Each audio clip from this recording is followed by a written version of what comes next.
Assalamualaikum warahmatullahi wabarakatuh. Perkenalkan, nama saya Raya Makfira Prameswari dari nomor absen 27 kelas 11.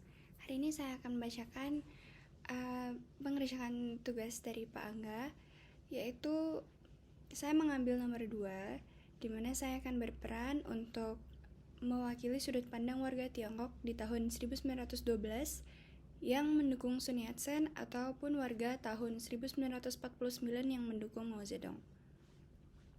Di sini saya akan mengungkapkan argumen bahwa salah satu dari kedua revolusi tersebut adalah jalan terbaik bagi masa depan Tiongkok.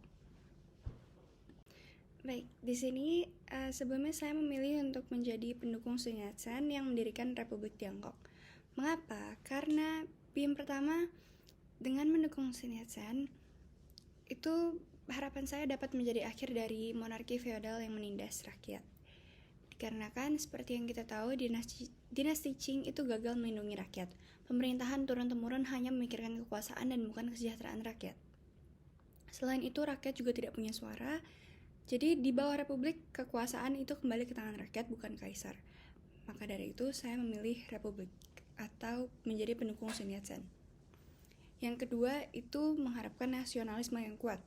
Karena Sun Yat-sen itu ingin menyatukan seluruh etnis di Tiongkok di bawah satu identitas nasional, tidak ada lagi dominasi suku-suku tertentu. Jadi dengan persatuan diharapkan bisa melawan campur tangan asing yang selama ini melecehkan atau menodai kedaulatan. Yang ketiga itu demokrasi modern.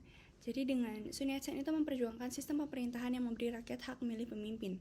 Jadi dengan hal itu maka rakyat memiliki campur tangan atau hak di dalam pemerintahan. Dan negara dibangun berdasarkan hukum dan konstitusi, bukan kehendak seorang kaisar atau diktator. Jadi lagi dan lagi melibatkan keinginan rakyat, mendengarkan apa yang rakyat inginkan dan butuhkan. Lalu yang keempat, Sun Yat-sen mempertimbangkan kesejahteraan rakyat. Sun Yat-sen mendorong reformasi tanah dan ekonomi agar hasil bumi dinikmati oleh petani, bukan hanya kaum elit. Jadi hasil dari panen itu bisa dinikmati oleh petaninya juga, bukan hanya kaum atas atau kaum elit saja. Dia juga ingin membangun pendidikan, industri, dan infrastruktur agar Tiongkok sejajar dengan bangsa-bangsa barat. Jadi Tiongkok tidak akan lagi ketinggalan dari bangsa-bangsa barat. Jadi posisinya akan sejajar. Jika memilih Sun Yat-sen atau menjadi pendukung Sun Yat-sen, maka Tiongkok bisa menjadi bangsa yang maju, modern, dan bermartabat di dunia. Ini adalah gambaran apabila memilih Sun Yat-sen. Jadi yang pertama, Tiongkok menjadi bangsa yang maju, modern, dan bermartabat di dunia. Yang kedua, rakyat memiliki campur tangan atau hak suara di dalam politik dan pemerintahan, dan bisa mendapatkan keadilan sosial.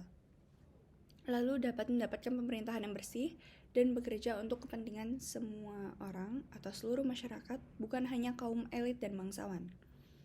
Lalu diharapkan generasi berikutnya dapat tumbuh dengan pendidikan dan kebanggaan sebagai warga Tiongkok yang merdeka, juga hidup dengan penuh harapan. Terima kasih, sekian dari saya. Terima kasih. Wassalamualaikum warahmatullahi wabarakatuh.